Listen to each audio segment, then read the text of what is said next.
안녕하세요. 김 팀장입니다. 소에게 먹이는 사료가 변경되는 일은 크게 두 가지가 있는데요. 첫 번째는 같은 회사의 사료를 다음 단계 사료로 구간을 변경해야 하는 경우입니다. 그러니까 급여 프로그램에서 육성 사료를 먹다가 소가 자라서 다음 단계인 큰 소 사료를 먹는 것이 이런 경우에 해당됩니다. 두 번째는 A 회사의 사료를 먹이다가 다른 회사의 사료로 변경하는 경우가 있는데요.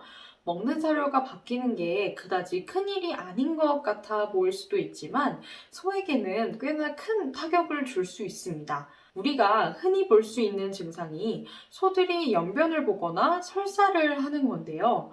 이런 증상이 발생하면 사료 효율이 떨어져서 소들의 도체중이나 근내 지방도 같은 출하 성적에도 안 좋은 영향을 미칠 수도 있습니다. 그래서 오늘은 소들의 사료를 안전하게 바꾸는 방법에 대해 말씀을 드리고 싶어요. 소를 잘 키우신다고 하시는 분들은 이 방식을 기본적으로 꼭 지키고 있답니다. 먼저 기초적이지만 소를 키우면서 알아두시면 정말 유용한 이론적인 내용을 하나 설명드릴게요.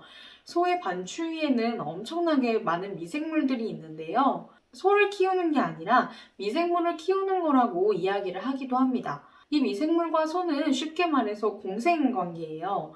소는 미생물에게 영양소와 살아갈 수 있는 장소를 제공하고 미생물들은 소가 분해할 수 없는 볏짚 같은 풀들을 분해해서 소에게 영양소로 제공을 하는 거죠. 소가 자체적인 소화 효소를 가지고 있어서 볏짚이나 건초 같은 섬유소를 분해할 수 있는 게 아니었답니다. 그런데 이 미생물들은 반추위로 돌아오는 사료랑 반추위 환경에 따라서 미생물종이 변합니다. 지난 영상에서 반추위 pH에 대해서도 이야기를 했었는데 이렇게 사료랑 환경이 변하면 어떤 미생물이 더 우정을 하는지가 달라집니다.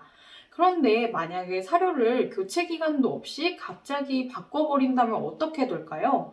이해하기 쉽게 예를 들어서 A라는 원료가 들어가지 않은 사료를 먹다가 갑자기 A라는 원료가 많은 사료를 먹게 되면 이 원료를 먹이로 하는 미생물이 당연히 적을 겁니다. 그러면 제대로 소화가 이루어지지 않아서 소들이 연변을 보거나 설사를 하게 되는 거죠. 그래서 사료를 바꿔야 하는 경우에는 미생물 종들이 바뀌면서 사료에 적응하는 교체 기간이 꼭 필요합니다. 주의하셔야 할 건 기존에 이용하던 사료에서 새로운 업체의 사료로 교체하는 것 말고도 같은 회사의 제품에서 구간 변경이 될 때도 꼭 교체 시기를 두는 게 좋습니다. 보통 이 기간은 2주 정도를 권장하고요. 사료 교체 방법은 처음 4일 동안은 기존의 70%, 새로운 사료를 30% 주고 그 다음에는 50대 50 비율로 그 다음에는 기존 사료를 30%까지 줄이고 새로운 사료를 70%를 줘서 사료에 적응을 시키는 겁니다. 그 다음에는 새로운 사료로 완전히 교체를 해도 되는 거죠.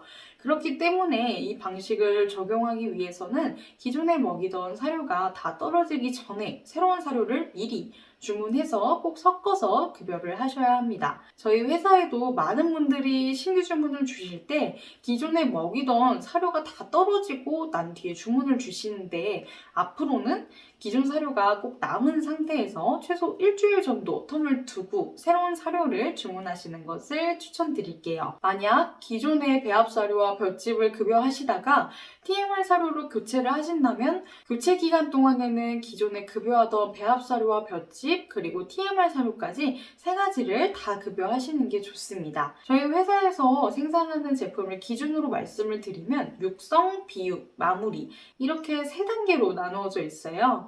육성에서 비육 사료로 교체를 할 때에는 앞서 말씀드린 것처럼 7대3, 5대5, 3대7의 비율을 지켜서 사료를 교체해 줍니다. 예를 들어서 우방 한 칸에 한 끼에 육성 TMF 사료를 한 포 반, 그러니까 총 30kg를 줬었다면 처음에는 기존에 급여하던 육성 사료 한 포에 다음 단계인 비육 TMF 사료를 반 포 이렇게 급여하시면 됩니다. 그 이후에는 5대5로 넘어가고 그 다음에는 육성 사료를 반포로 줄이고 비육 TMF를 한 포 주시면 되겠죠. 그리고 완전히 비육 TMF로 교체하시면 됩니다. 그 다음 단계인 비육에서는 마무리 단계로 넘어갈 때는 처음부터 5대5 비율로 급여를 하시다가 교체 기간이 지난 후 바로 다음 단계인 마무리 사료로 넘어가셔도 됩니다. 저희 회사에서 만드는 비육 TMF와 마무리 TMF에 들어가는 원료의 종류와 배합비는 크게 다르지 않기 때문인데요. 실제로 자체 목장에서 이렇게 교체를 해도 전혀 문제가 없었던 것을 확인했기 때문에 조금 더 편하게 이 방식을 권장드립니다. 이용하시는 사료회사가 변경될 때도 이 교체 시기는 당연히 필요합니다. 만약 7대3, 5대5, 3대7 이 방식이 너무 번거롭다고 하면 최소한 5대5로 섞어서라도 급여하는 기간을 가지는 게 좋습니다. 제가 이번 영상에서 꼭 말씀드리고 싶은 건 이용하시는 사료업체는 자주 바꾸기보단 꾸준히 이용하시는 게 좋다는 거예요. 사료를 바꿀 때마다 소에게는 하나의 스트레스이기도 하고 사료는 최소한 그 결과를 제대로 보려면 입식부터 출하 때까지 최소 2년은 먹어봐야 결과를 알 수 있으니까요. 제대로 결과를 보지 않고 너무 자주 사료를 교체하시는 분들도 계신데 이런 방식은 절대 추천드리지 않습니다. 사료를 선택하는 건 목장 운영에 있어 가장 중요한 사업적인 결정이에요. 많은 정보를 충분히 알아보시고 신중하게 판단하셔야 하고 그 과정에서 사료 급여 프로그램도 꼭 확인을 하고 들어가는 총 사료비도 꼭 계산을 해보셔야 하고요. 저희 회사의 사료 급여 프로그램과 사료비는 홈페이지에 공개가 되어 있으니까 필요하신 분들은 참고 자료로 이용하시면 좋을 것 같습니다. 오늘은 소들이 안정적으로 사료 교체를 할 수 있는 방법에 대해서 말씀드렸고요. 이런 사소한 사육 방식의 차이가 한우의 출하 성적을 높이는데 분명 도움이 될 수 있으니까 농장에 꼭 적용을 해보시기 바랍니다. 감사합니다. 경기 TMR 김예진이었습니다.